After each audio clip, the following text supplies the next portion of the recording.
Hi, the following is a conversation with the Lord Professor Martin Rees, a leading cosmologist and astrophysicist. He has conducted influential work on galaxy formation, cosmic jets, black holes, gamma-ray bursts, and speculative aspects of cosmology. Professor Rees is the Astronomer Royal and the past president of the Royal Society. He is a prominent scientific spokesperson and author of popular science books. In 2012, he co-founded the Center for the Study of Existential Risk, which is a research center at the University of Cambridge intended to study possible extinction-level threats posed by present and future technology.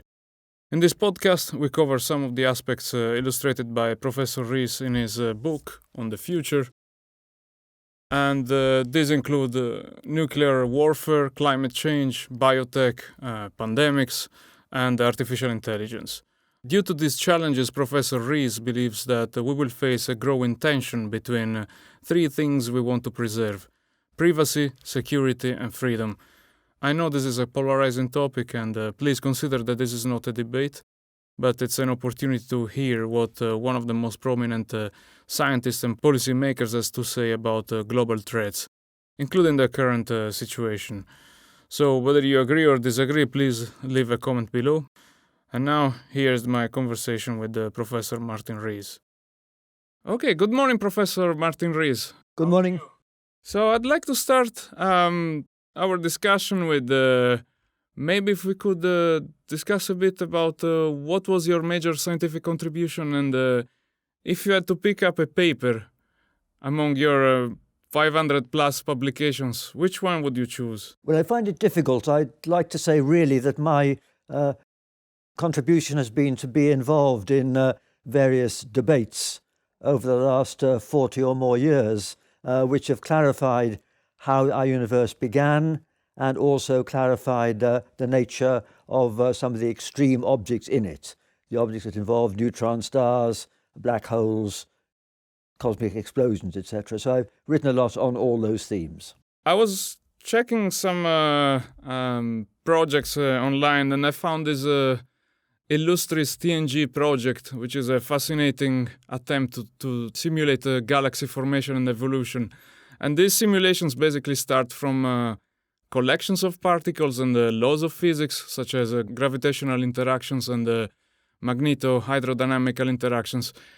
So my question is, I don't know if this makes sense, but what would it take to simulate the emergence of the laws of physics from the Big Bang? Well, we don't understand how the basic laws originate, but we know that the expanding universe is governed by those laws, and we can trace the Big Bang and its history right back to when the universe had been expanding for about a nanosecond.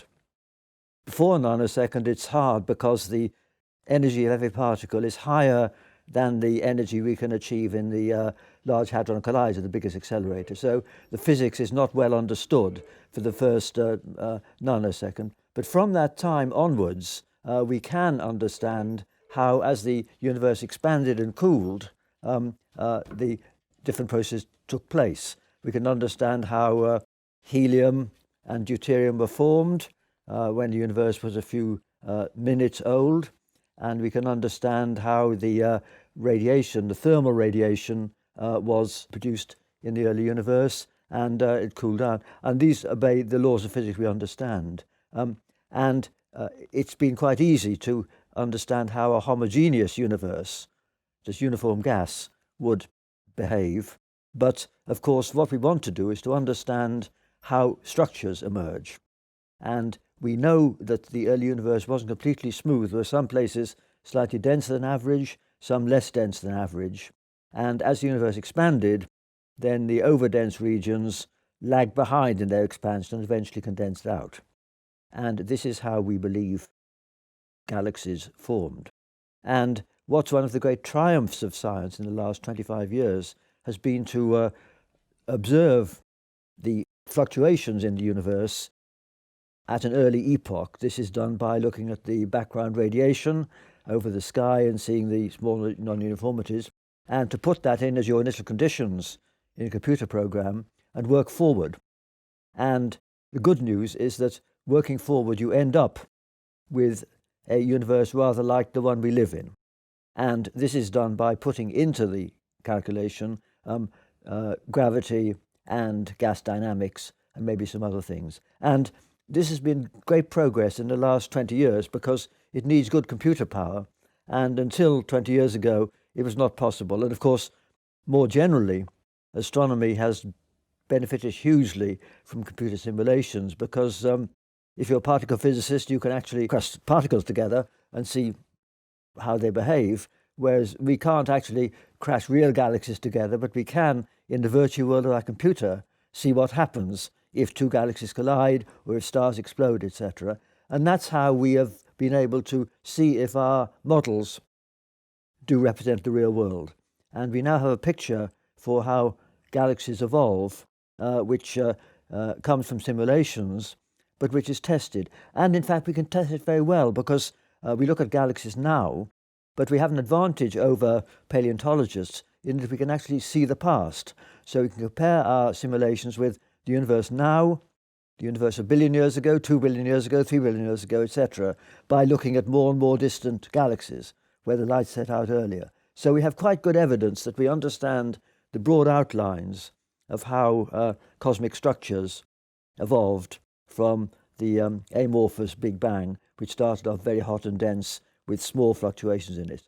But of course, all progress in science leads to new questions and new mysteries. And what we'd like to know is the crucial process which happened right in the very first nanosecond, when the physics is uncertain, because it's those processes which determine how the universe expands and the fact that it contains atoms, dark matter, and radiation.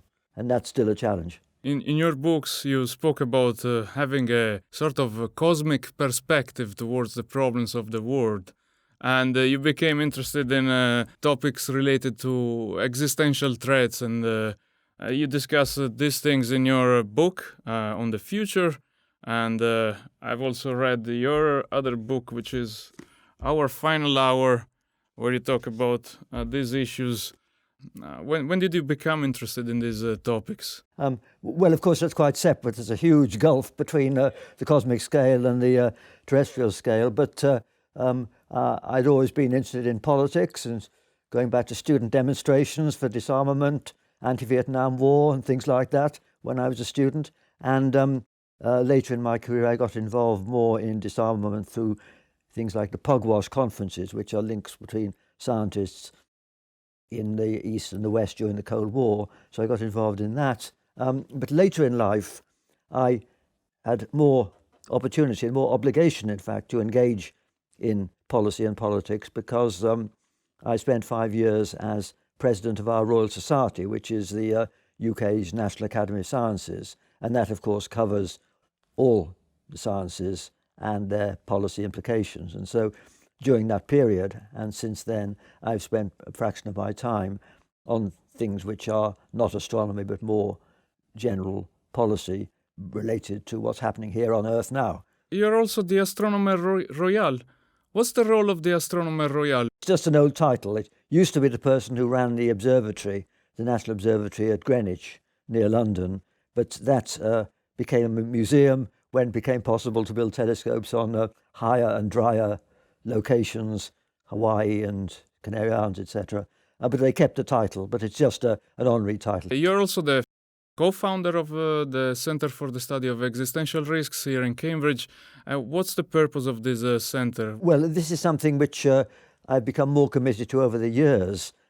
In my early book, Final Hour, which you mentioned, I drew attention to the fact that we were, in the world, becoming vulnerable to new classes of threats that weren't important in the past.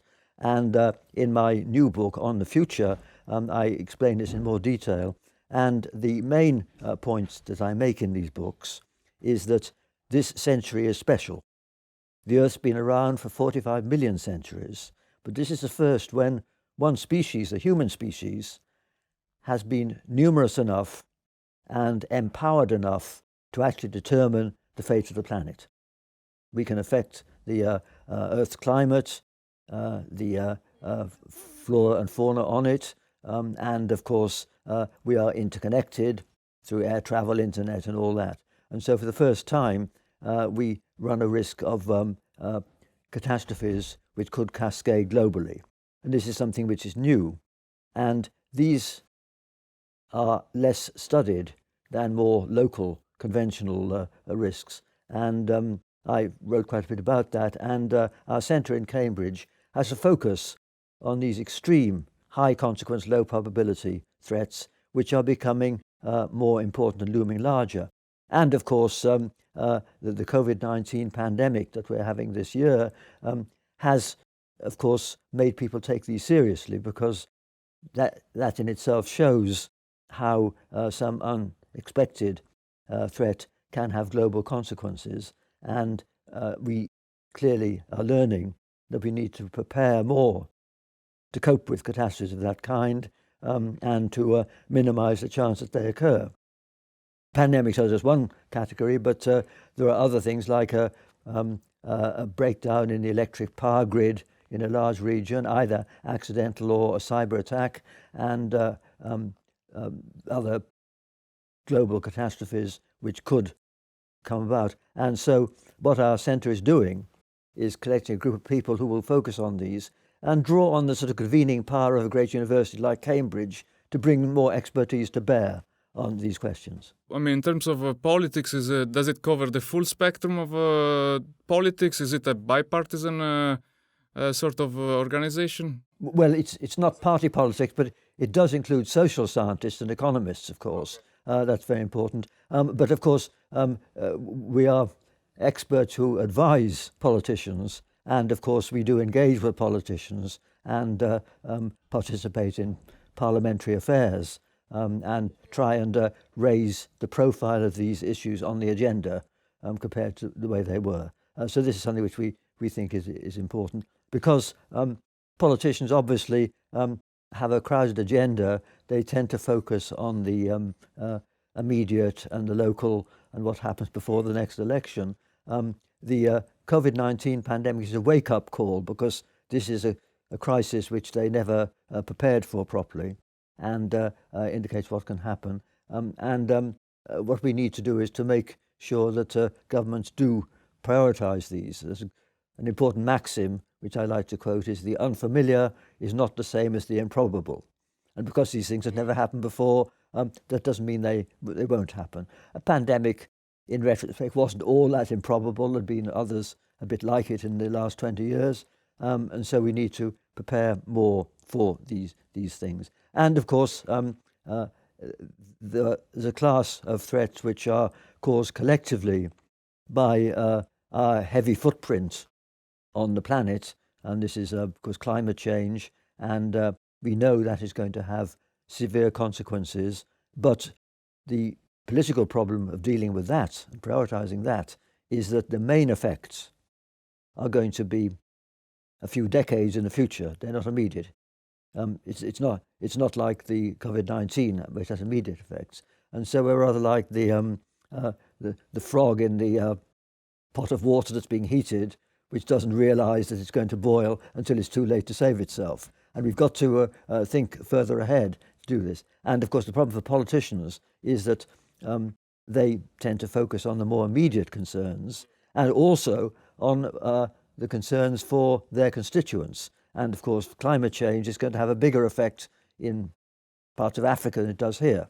And so to get politicians to prioritize what happens in Africa 30 years from now is hard. And the only way this can be done is if the public cares. And so they respond to public pressure. So that's why raising the agenda on these long-term issues among the wider public is very important. And you guys also collaborate with the SAGE, which is the Scientific Advisory Group for Emergencies here in the UK. Not directly. There's some overlap, obviously, but and there is a parliamentary committee at the moment which is going to discuss better ways in which this country can prepare itself for these different kinds of threats. So we are obviously in a university in all of science trying to be useful when we can. And clearly, these extreme threats are now being taken more seriously. Yeah, so when we talk about threats from space, I mean, we have threats from comets, asteroids, solar flares. I mean, for those things, there isn't much we can do at the moment. I mean, maybe in the future we could think about changing the path of a meteor or a comet or whatever. So I guess the only option now is building underground bunkers or Faraday cages. Have you built one under your home? No, but because um, asteroid impacts don't keep me awake at night. And the reason for that is that we understand their probability. We understand how many asteroids there are, etc. And we know it's a possibility, but a low probability. And we know that that probability is no higher now than it was 10,000 years ago or 10 million years ago. And so it's small. And indeed, as you say, we might be able to do something to protect against some within this next century. And so it's important to try and map out the orbits of all the asteroids that come near. But it's not a top priority. What is more worrying are the classes of threats which are getting more probable year by year, like pandemics, cyber attacks, and things like that. I worry far more about those and about engineered pandemics and things of that kind. They're the big worry. Solar flares are in a slightly different category because they're natural phenomena, but they had no effect on life on Earth until 150 years ago when we had electricity. But they do, of course, now have a potentially serious effect. And so they are something which we want to predict a bit better by observing the sun carefully, and also, of course, to mitigate the effects of by the way we construct the electricity grid, and also the way we harden the electronics of spacecraft. And also, we have plans in place in case something happens, which is taking all the government or Her Majesty the Queen to the bunkers. They have similar programs in the US where they have these emergency plans, which were from the Cold War, I guess, when there was a threat of nuclear war. Yes, well, so certainly there have been those threats, but the key question is to decide what is the appropriate response to any kind of catastrophe. Of course, we know the problems of hospitals being overwhelmed by a severe pandemic. We know that if electricity failed for a few days over a large area, that would lead to complete social breakdown because the lights going out is the least of our problems. All electronics and everything would fail. And so we need to absolutely minimize the likelihood of those things happening and also have emergency plans in operation to deal with them. Let's talk about artificial intelligence because, I mean, there are so many people talking about super AI and rogue AI and all these things. And at page 104 of your book, On the Future, you spoke about, you wrote, would a powerful futuristic AI go rogue? And would it learn enough ethics and common sense so that it knew when this should override its other motives? So you talk about ethics. You say that this hypothetical super AI should be equipped with the ethics. But my question is, which ethics? Is it Christian ethics, communist ethics, anarchic ethics, or new atheist ethics? Well, I mean, I think that is a big challenge for those who control it. I mean, let me say that I worry less than some people about these science fiction scenarios. I think AI has important positives and negatives in the short term. The positives are that it does enable us to control better things like traffic flows in a city or electric power grids where you have to process information and respond to it very quickly.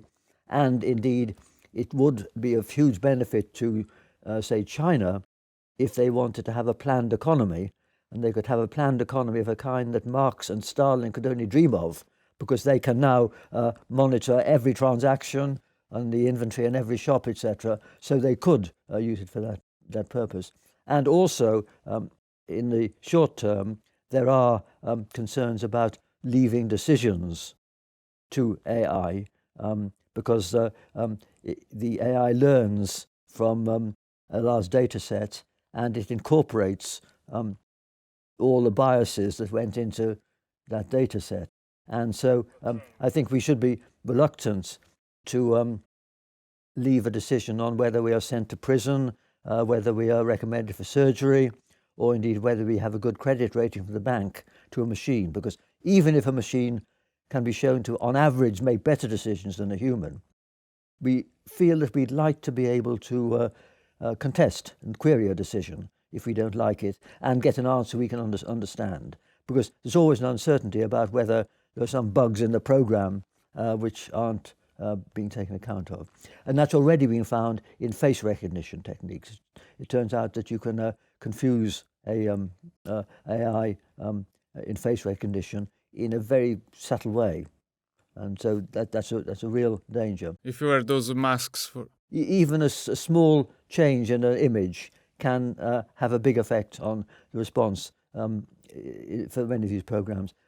And so I tend to think that it would be quite a long time before some of these more futuristic things come about. I mean, for instance, even something like fully driverless cars, what's called stage 5, where you can sit in the back like having a chauffeur.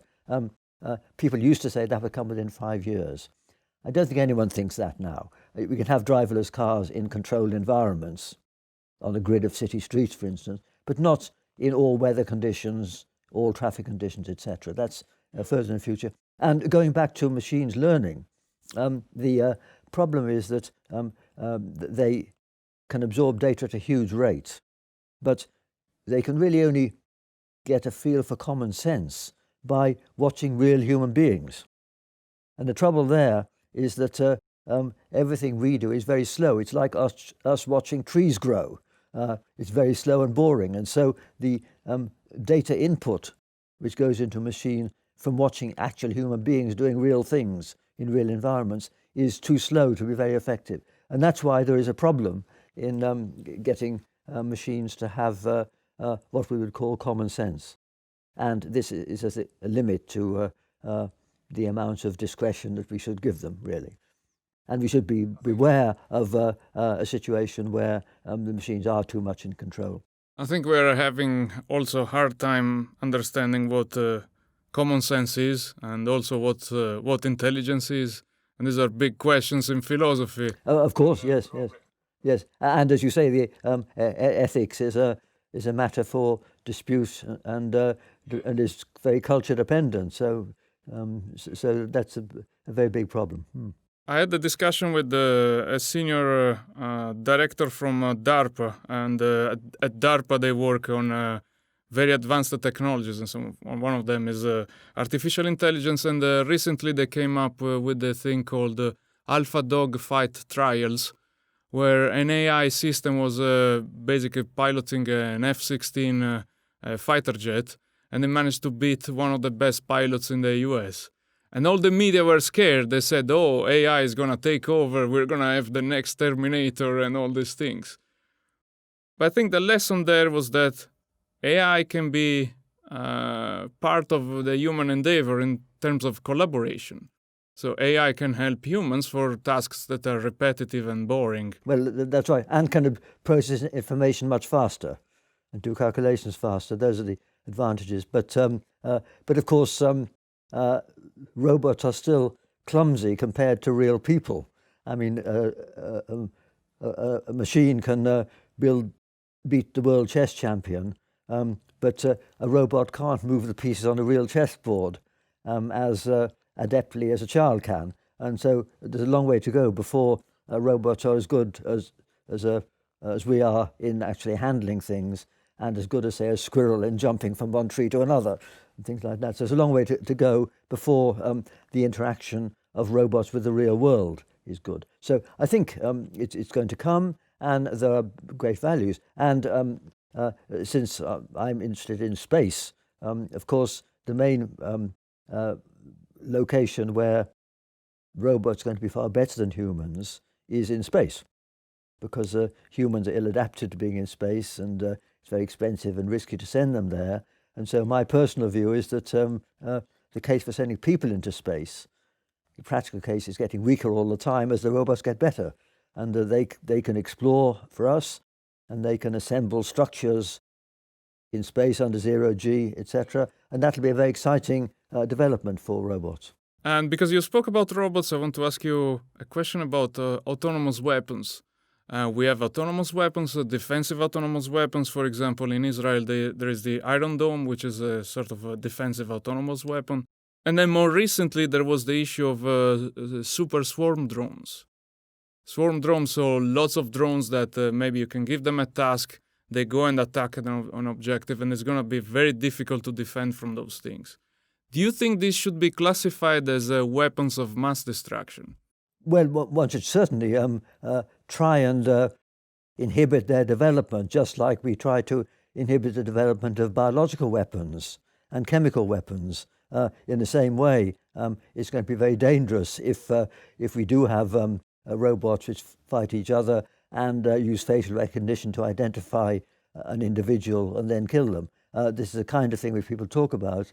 And I think we need to do all we can to slow down those developments, just as we've tried to with chemical and biological weapons. Yeah, and then you also mentioned another thing. You said when things are possible, people will do them. And you make an example of taxes and drugs. You say those things are illegal, but people do them anyways. And how can you find them out if you don't know where things are, right? Well, indeed, and that's why I'm pessimistic. And I think if you ask me what's my biggest worry in the next 20 years, it is pandemics which are engineered artificially. As I mentioned in my book, I think about 9 years ago, 2 groups of scientists showed they could make the influenza virus more virulent and more transmissible by engineering it. And they will be able to do the same thing for the coronavirus, and they'll be able to synthesize the smallpox virus and all that.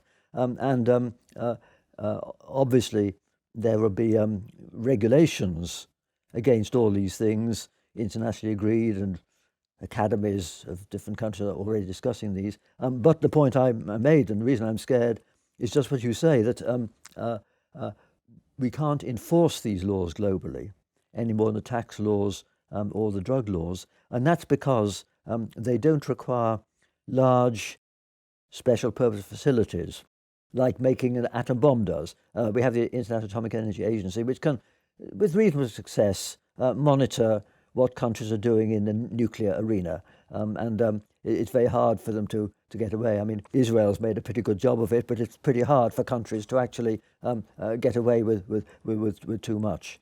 But in the context of biological weapons, the technology is present in many university labs, many industrial labs. It's dual use, etc.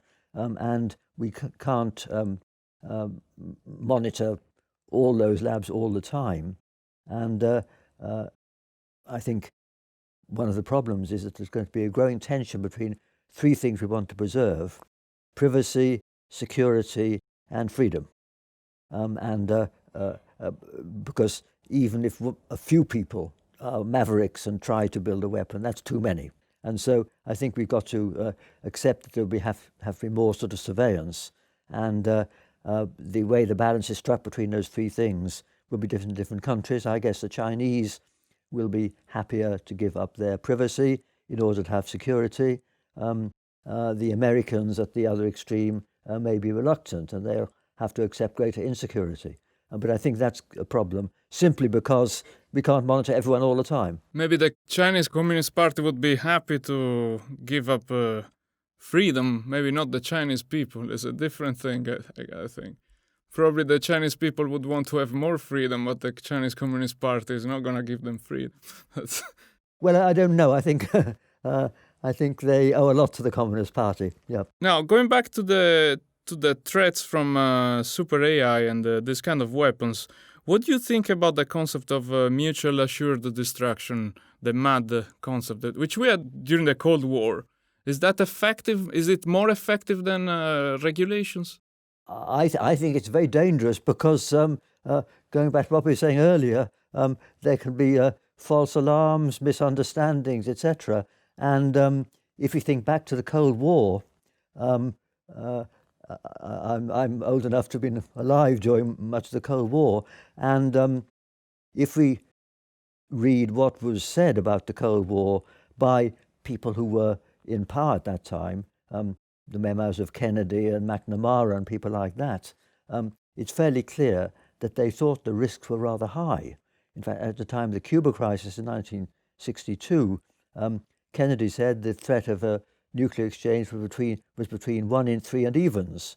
And McNamara, who was the Secretary of Defense of America at that time, he said they were lucky rather than wise to survive the Cuba crisis. And of course, there's been documentation subsequently of various false alarms where this could be triggered. And so I think if we look back at the Cold War, we can say it worked. There was no exchange and mutually assured destruction. It did work because the game theory suggests that if people are rational and well-informed, then they might avoid that. But I think, and I say in my book, that it was an unwise policy because if the chance was 1 in 3 or even 1 in 6, it's like playing a Russian roulette with 1 or 2 bullets in the cylinder, and you don't do that unless the stakes are very high or unless you value your life very low.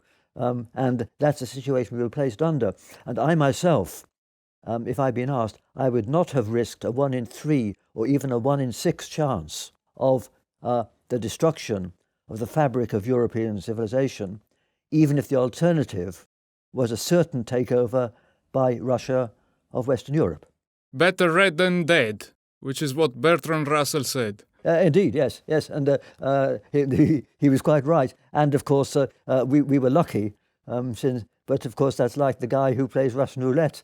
He may be lucky, but that doesn't mean it was a sensible gamble. And then in the US, after a few years, someone said better dead than red. That's right. Yes. Okay. And so I don't have much sympathy with them. So we spoke about Cold War, and so when there was the Cold War, it was mainly the West against the East, or so say, sort of capitalist against the communists.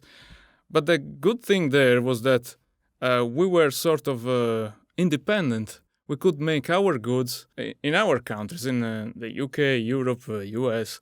But now the situation is different. Now, if we say there is a Cold War between, let's say, US and China, these two countries are strongly interdependent. So in case there is a war, then there will be a huge disruption in the supply chains, which is what happened with the pandemic.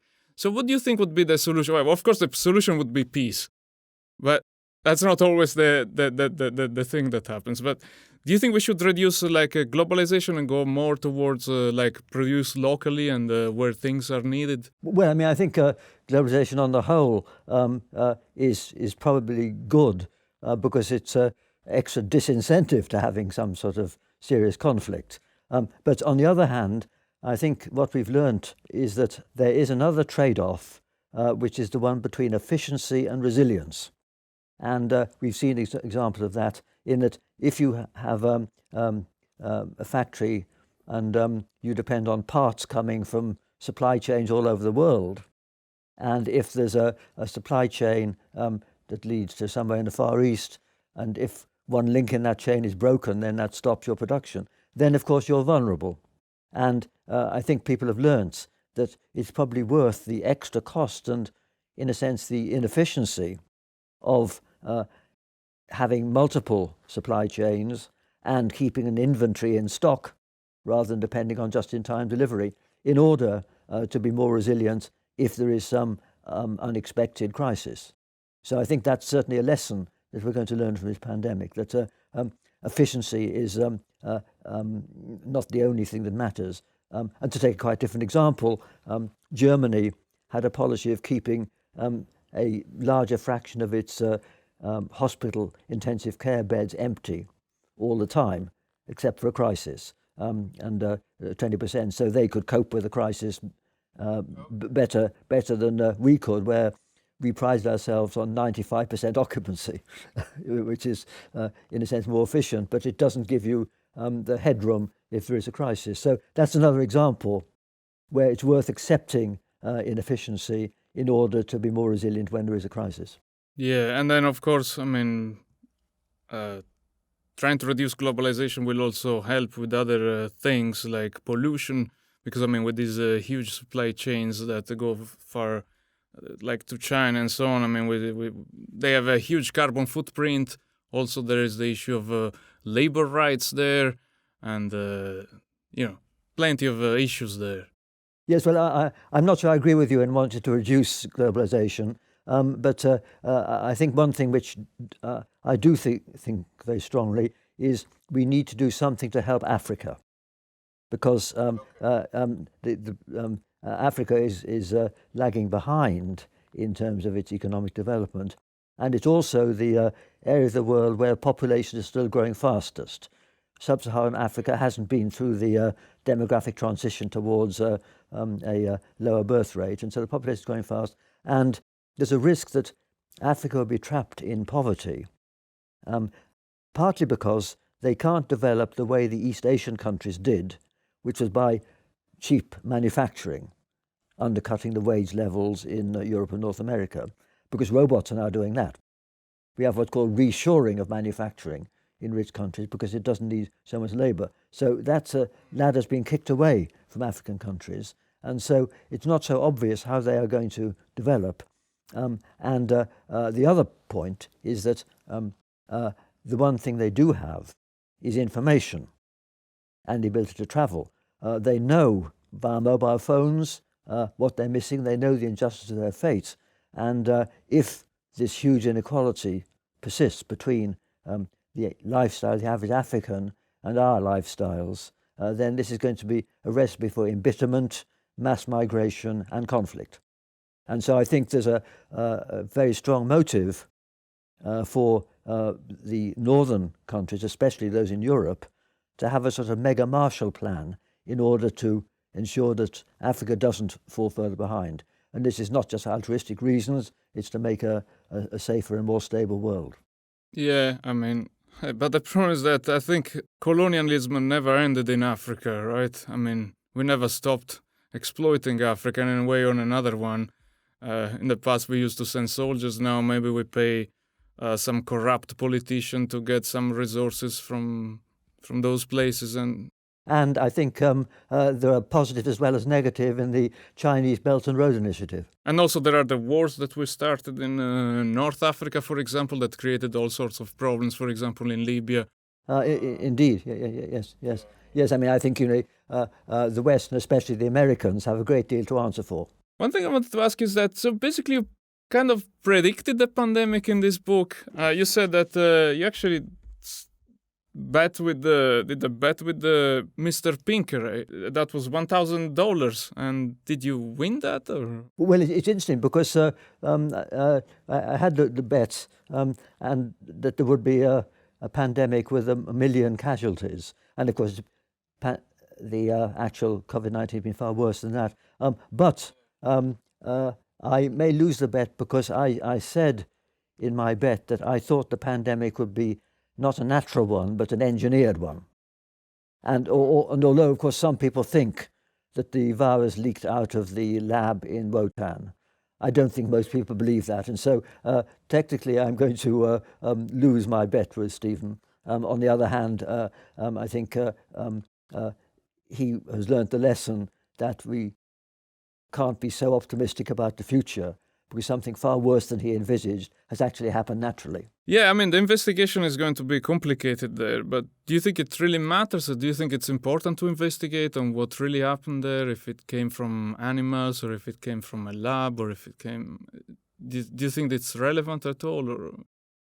Well, I certainly think it's important. I mean, the most likely thing is it did come from animals, and if that's the case, then it's hugely important to minimize the sort of situations in those markets of live animals, etc. Because most of the experts think that as the world's getting more crowded, there's going to be more interaction between animals and humans, and that the risk of the transfer of viruses between species is going to grow. So I think it's very, very important to do all we can to minimize that sort of transfer, because most of the experts think that if we don't, then the probability of these pandemics is going to get higher and higher. And of course, let's not forget that they could be far worse than the present one. And I guess if it came from a wet market, then the solution is simply more hygiene. Just avoid those bad conditions, stacking the animals on top of each other, if it came from a wet market. Yes, or maybe something more drastic. Yeah. Or close them down. And so you spoke about before. You spoke about a short-term perspective from politicians and so on.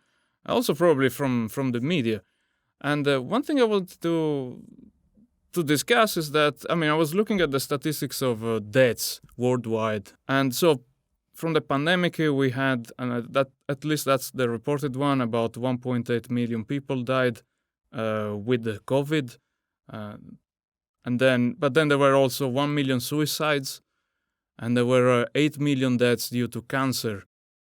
So it seems that why do you think we don't give enough attention to long-term problems like cancer and so on? Because this is a far bigger problem, I think. Well, I disagree. I think there's a huge amount of research on trying to deal with cancer. It's a very intractable problem. They haven't made tremendous progress, and it's part of which people are living longer for other reasons. And I would actually say that if we think of the balance of medical research, there's not enough being done on tropical diseases of the poor, and because the number of children who die from infectious diseases in Africa, I don't know what the numbers are, but that's in millions per year. And so I think we certainly need to deal with all these diseases, including cancer, but I think they are much more difficult to deal with. And I think the effort of medical research is pretty strongly focused on cancer, isn't it, at the moment? Okay, yeah. And then there is the problem of suicides, which is another problem. The suicides are increasing, especially now with all the psychological problems that this pandemic has created. Yes, yes. Well, I think that's that's fully understandable because, of course, the pandemic has not hugely affected people who can work from home, etc. But those who are forced to go out and risk dangers and who are living in cramped apartments, they've had a really, really bad time. And if they've got children, it's understandable. And this is just an example of how mental health and greater equality are two things we don't prioritize enough.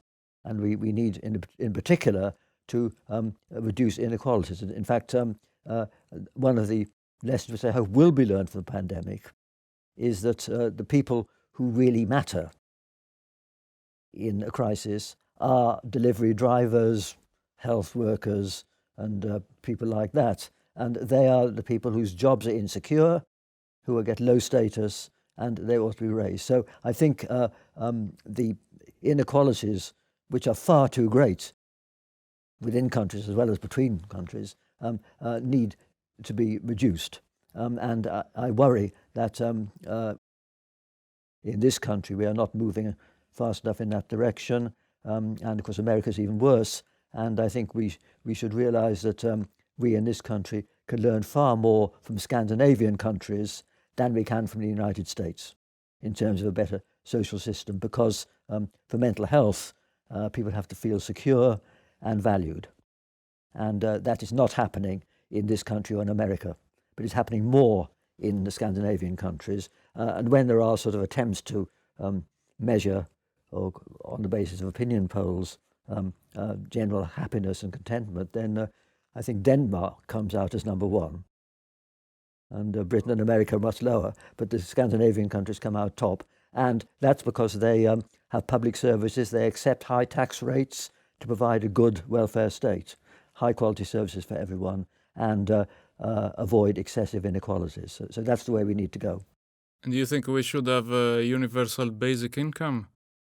Well, something in effect like that. I think everyone who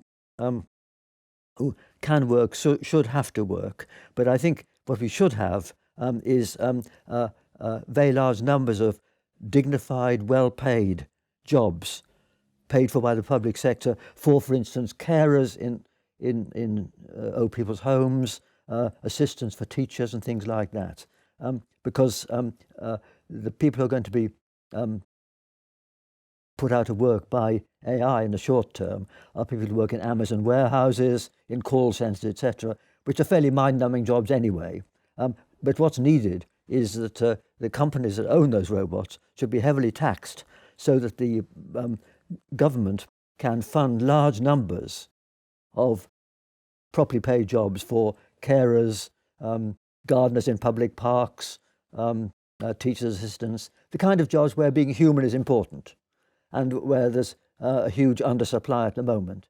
So that's the kind of thing that needs to happen. And so this would not be giving people an automatic wage, but it would be giving people the opportunity of jobs which are socially beneficial and satisfying, and also would be producing a sort of welfare state so that the everyone was kept above a much higher level than the rather vestigial welfare state does at the moment. So it just means a higher taxation. So the mantra of low tax economies is, in my view, a very damaging one. We should accept that we need higher taxation. And you said that wages of so-called essential workers should increase. Yes. But also during the pandemic, we had a huge problem, which is the sort of distraction of small businesses in favor of a big corporation like Amazon, for example. Absolutely. Yes.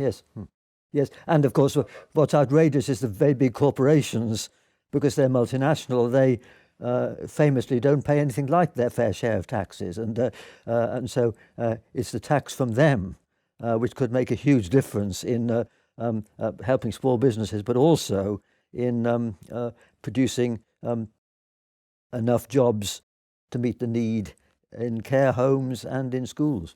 I wanted to go back a little bit about policies and prevention and all these things. What do you think we could have done in order to avoid this pandemic? It's not clear. I mean, it would have been worth spending a lot of money if we could, because the pandemic is going to, over the next few years, have a total cost for the world, which people have estimated at least $20 trillion. And even if you think the probability was only once per 50 years, that means that if you work out the insurance premium by multiplying probability by impact, it would have been worth spending several $100 billion in order to reduce it or eliminate it. And that wasn't done, and that's a lesson we've learned. I suppose what we could have done is been better prepared to produce vaccines for the coronavirus, as we had done, incidentally, for influenza virus. The British had stocked up on vaccines for a flu pandemic, but not for this kind. And they also hadn't taken account that this kind of pandemic required lots of protective clothing for medical staff, and it might be hard to develop a vaccine. So things like that. But also, of course, if you think of what the World Health Organization could do, if one could have a more effective monitoring program, so that, again, I say this in my book, so that a Vietnamese farmer immediately notices and reports any strange disease in his flock, etc. And there are ways of monitoring these newly emergent things to catch them before they spread to humans or spread very far, then that would be better. And it would clearly be worth having a far more scaled up program to do that sort of thing. I mean, these are fairly sort of obvious suggestions, but it's clear that if you think of the costs of a pandemic, it's worth spending a lot more in trying to mitigate it or prevent it. And given that pandemics often start in remote places, on farms, etc., then having a more efficient way of ensuring that they are stopped near the source, as it were, before they spread, would clearly be good value. So that's just one example. So basically, essentially, you're suggesting more power transfer from like countries to sort of global organizations And at page 32, you wrote that we need to ask whether nations need to give more sovereignty to new organizations like United Nations, International Atomic Energy Agency, World Health Organization. But one of the reasons why, at least here, people voted for Brexit was sovereignty and disagreement with policies developed by unelected bureaucrats and technocrats. So people wanted to take back sovereignty. Well, I mean, let me say, I mean, as someone who was very strongly against Brexit and think it's a major mistake, which was achieved by a very dishonest campaign by Johnson and his colleagues, which people will regret in the next few years. I strongly disagree because do you think Mr. President Macron is worried about losing sovereignty because he's in the EU? Certainly not. And are we gaining sovereignty? We're just losing authority. We've been more marginalised. And just to take one example, we say that we are sovereign, but our power stations are being built by French and Chinese organisations. Our trains, they may be privatised, but they're owned by partly owned by foreign governments. And our car factories are mainly owned by Japanese or German companies. So it's complete nonsense to say that we are an economically independent nation. We are, in many of our facilities, foreign owned, and this need not be a bad thing necessarily, but it just means it's absurd to try and be a little England again. For scientific research, it's really bad. Well, that's one, but there are more important things than that for the average public. And the latest opinion polls showed that I think a majority was now against Brexit. And of course, when they realise what it actually involves in the next 6 months, I predict that more and more people will regret that we ever went through with it. It was, but going back to what we were saying earlier, it was a debate where the people who voted for Brexit were often the people who did not feel empowered. They felt left behind. And they thought this was the consequence of being in the EU. In fact, it wasn't. It was a fault of the present government's austerity policies, which was weakening public services, etc. And similarly in America, there was a feeling that workers had been left behind because, of course, there's even lesser welfare states in America than here. So there's good reason why many people in our very inegalitarian society should have felt aggrieved. But they were entirely mistaken to believe that either Mr. Trump in the US or Mr. Johnson in this country was going to do anything to improve their lot. Because the mantra of the present government is low taxation, etc., and not to improve the welfare state. So I think it was a sort of con trick, and I just think that it will end up badly for the people who were taken in by the vote. Of course, it's UK, US is a very different economy. Yes, well, I mean, because we got to realise just how different the US is from Europe. 70 million people voted for Trump even the second time, and even more than 70 million people want to carry guns. And this seems alien to Northern Europeans. And that's why I say we can learn more from the example of the Scandinavian countries than from America. Yeah, the gun right is something that comes from the history of United States, and there were reasons for that. But here we have a different past. Indeed, and we're lucky for that, yes. So do you think global governance is the best approach towards global risks? Or do you think each country can work out their deals with partners like separately without using a global organization? What do you think? Well, I mean, I think we've got to bear in mind the reality now is that there are global companies, the big internet companies and Amazon and all these, which in a sense they're providing a huge service, but they are not under the legislative control of any single country. And that is why, as we know, they pay far less of their profit in tax than a small business has to. And this is a plain injustice. And this certainly needs some sort of international regulation.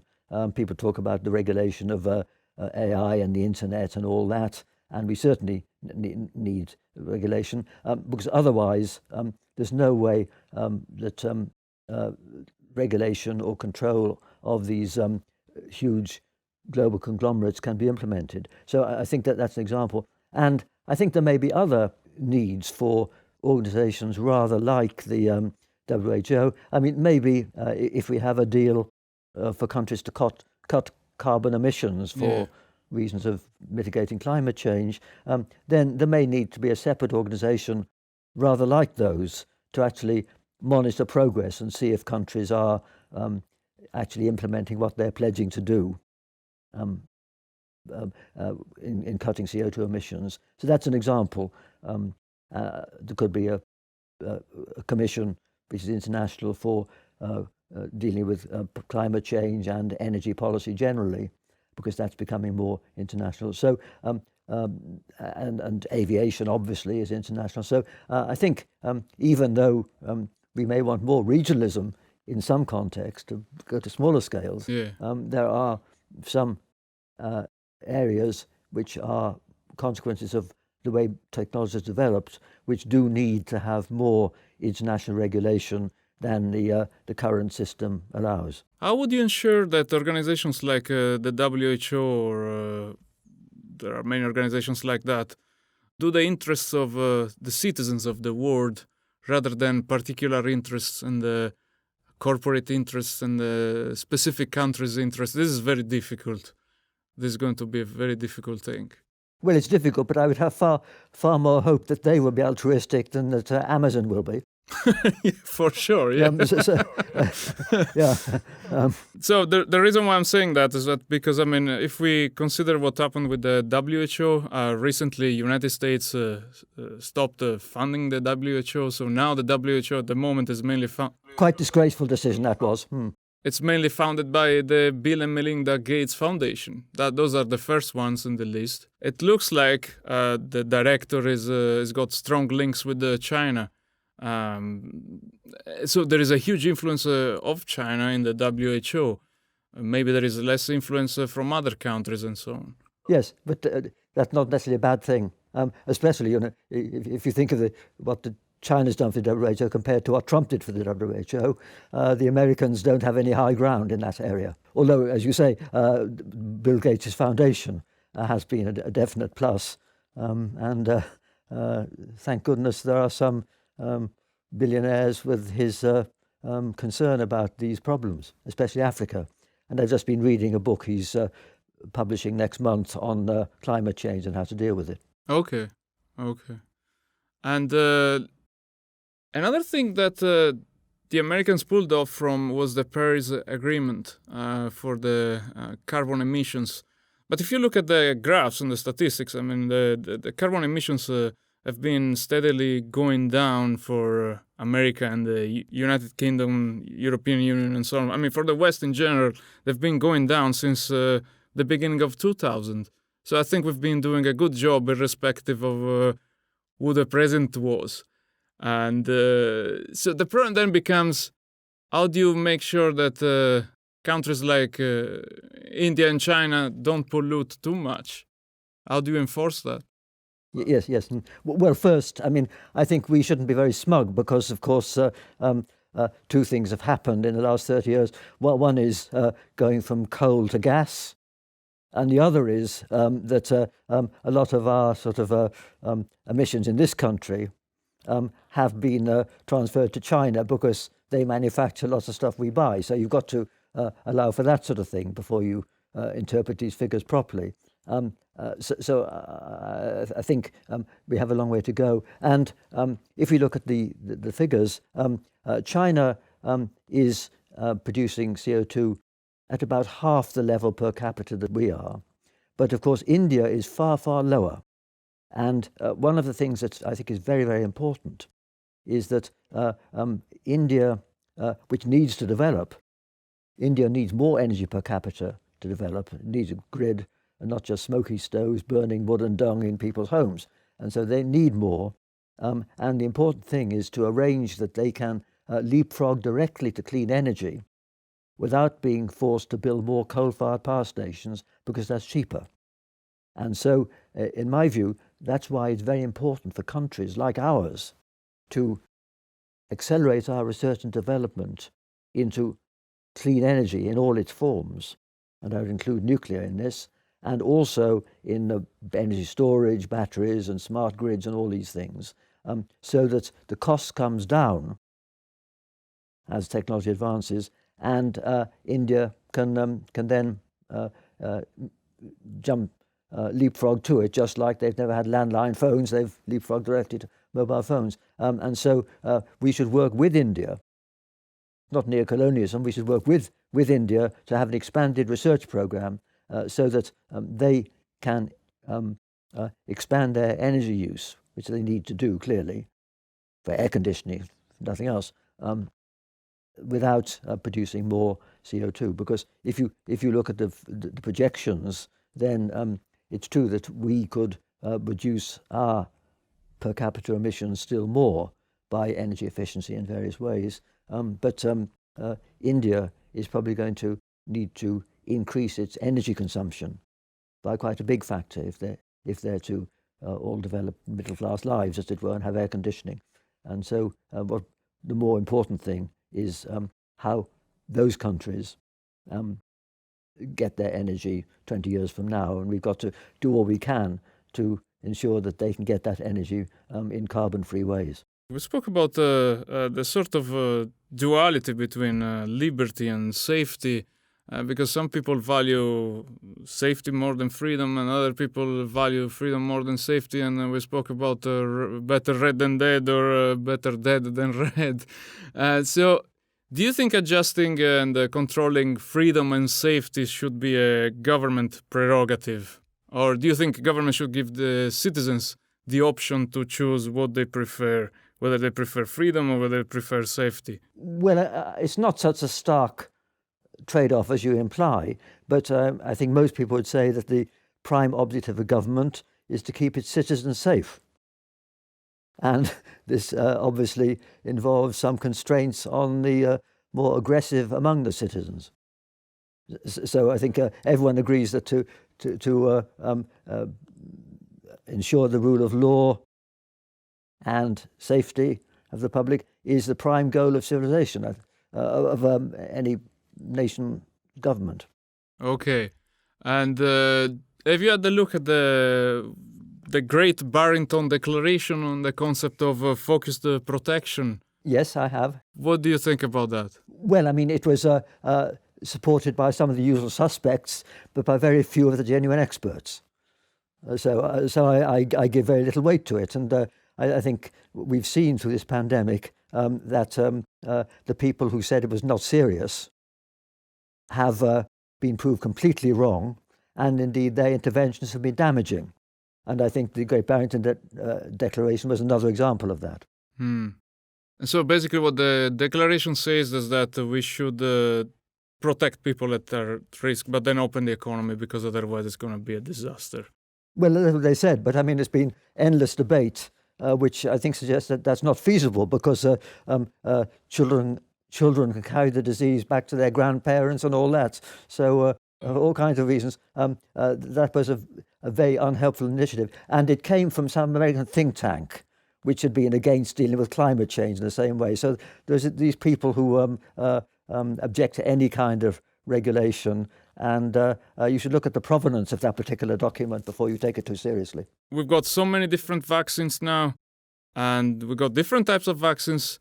What do you think about the way the vaccine campaign has been done? Well, I mean, I think, so far as I can tell, it's done better than some people suspected, because it wasn't clear that a vaccine could be developed quickly, because, for instance, AIDS is a 40-year-old disease, and there's still no proper vaccine for that. So some people were saying that it'd be very difficult to have any kind of vaccine for this. So to that extent, I think things have gone better than people expected, and that's gone well. I think the things that went badly, certainly in this country, it was the test and trace, which was inefficient compared to what happened in the countries of Southeast Asia. I mean, Taiwan was the biggest success in this, but we did very badly, partly because it was contracted out to a private sector company without the right expertise or commitment. But we did very badly, and I think the US also did badly. So, but I think the vaccine program has turned out to have achieved successes rather quicker than some people suspected. And so that's been a bit of good news, I think. Yeah, and the thing is that there are different types of vaccines. There are the more traditional ones that are based on deactivated viruses, but then there are also the new ones, which are the ones based on mRNA. The thing is that there are some risks with the mRNA vaccines, and I don't know if these are being discussed enough. So that's why I was asking that question.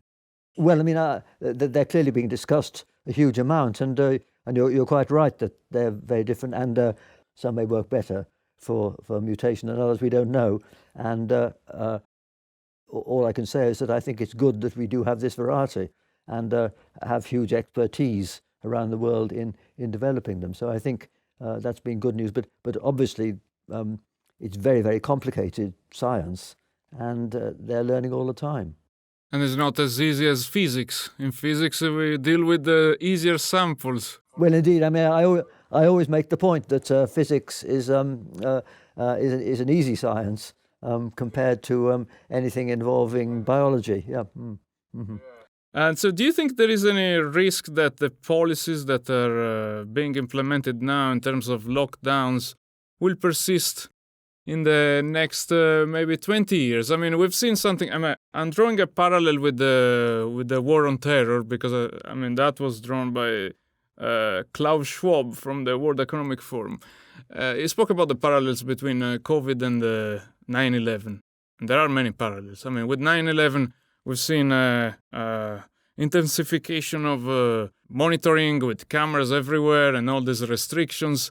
Do you think there is any risk that the lockdowns will continue in the future? Well, I mean, I think there is, but and of course you're right in saying it has been proportionate. I mean, maybe some of the concerns involved in current airport security, for instance, may be excessive, and CCTV cameras. I think most people now welcome those, but I think obviously it's got to be a balance. But I think we have to be prepared that there could be something even worse than COVID, and we should be prepared for that. So the last thing I wanted to discuss with you is future. So you spoke a lot about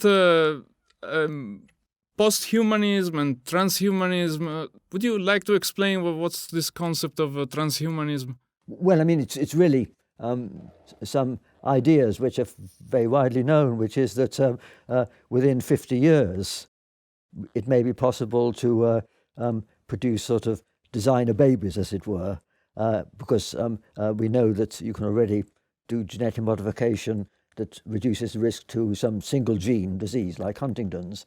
But it may be possible 50 years from now, using AI to analyze large samples, to see which combination of genes optimizes certain desirable characteristics in humans, and then to synthesize a genome with those. And so it may be possible by the end of a century to have sort of designed humans, etc. Now, the question is this something which on ethical grounds we should try to regulate against or not? And there's a debate there. Some people like this idea. I think I have two thoughts on this. One is that I think it would lead to a more fundamental kind of inequality that we now have if only a few people could afford this and could enhance themselves in its fundamental way. And so I would like to see it strongly regulated on Earth. But on the other hand, I think by the end of the century there'll be a few people living on Mars. Mr. Elon Musk et al., maybe on Mars. And I think they're the people who should be allowed to do this if they want, because they are adapting to a hostile environment.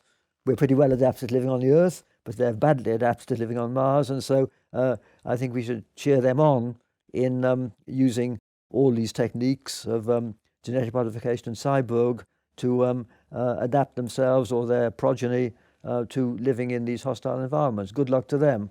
But I feel that we should try to restrain these technologies here on Earth. Because then there is the risk that you might create two sort of races, a superior race and an inferior race. And then what's going to happen? They're going to put in the zoo the inferior race or something. Well, that's right. So that's why I'm against this being allowed here on Earth. What's your view on the sort of interfacing between humans and machines? Because you mentioned Elon Musk. Well, I mean, of course, we do interface with our mobile phones in a way, so we're doing that. And I know some people like him are talking about the idea of sort of plugging in additional memories and things like that, linking to our brains. And maybe this could be done one day. I don't know. It's possible. But I don't go along with the idea that we can download our brains completely. As Ray Kurzweil said. Right, yes, because it's not clear in what sense that would still be you. Because, I mean, I think we feel that our bodies are essential to being us. And so if you can download your brain into some machine, it may have some features of your brain, maybe some memories, and if you could download one, you could make lots of duplicates of it. Which one would be you?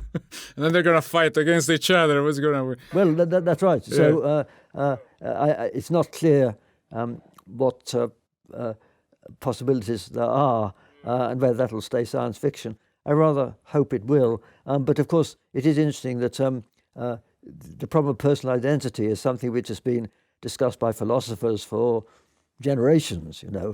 What is the essence of you? But it could be that some of those issues will become part of practical ethics, not just academic philosophy, if any of these ideas become feasible. Yeah. Just one thing I wanted to point out that you said, we already interface with the mobile phones. But now think about, mobile phones, they're basically tracking you. They check what you do or what are your preferences, and they use that for commercial purposes. They sell your data. But now think about if you are connected with if the thing is connected to your brain, they might read your thoughts or maybe plant ideas into your mind and make you buy things that then transform you into a zombie or something like that. Yes, that's why I don't want that. Yes. Yes. Yeah. Leave it to people on Mars to do that. Yes. Yeah.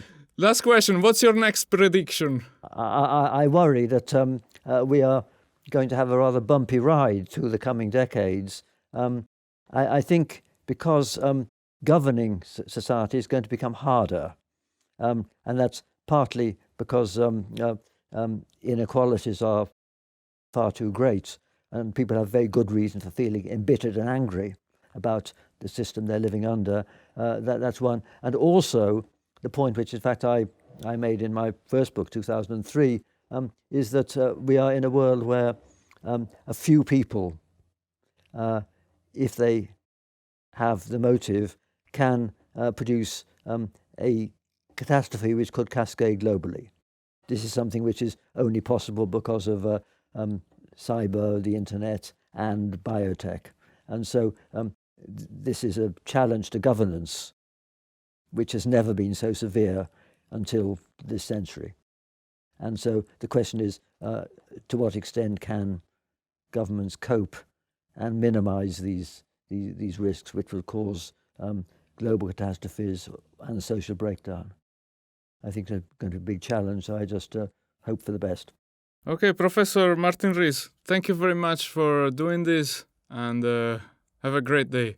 Okay, same to you. Thank you for listening to this conversation with Professor Martin Rees. So if you enjoyed it, please leave a comment below, like, subscribe, turn on the notification bell, and support this channel on Patreon. This podcast is also available on Spotify and Apple Podcasts. You can find the links in the description below. Thanks for watching.